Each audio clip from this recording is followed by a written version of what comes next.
insanlar, vermeye can kimi məndə, ona qurban. Sizi Qarabağda Gələcək Yarmarkası adlı tədbirimizdə salamlayırıq.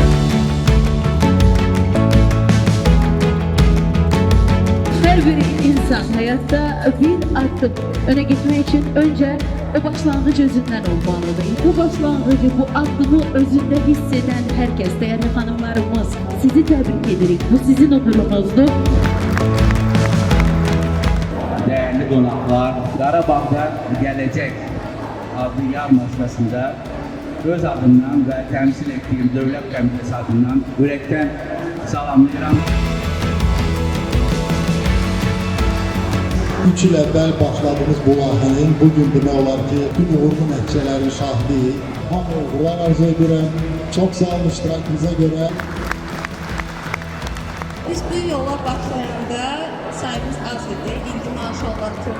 Hazırda her biri sahibkar. Teşekkür ederim. Salamlayıram hər kəsi və bu təşəbbüsə görə xüsusilə alqışlayıram.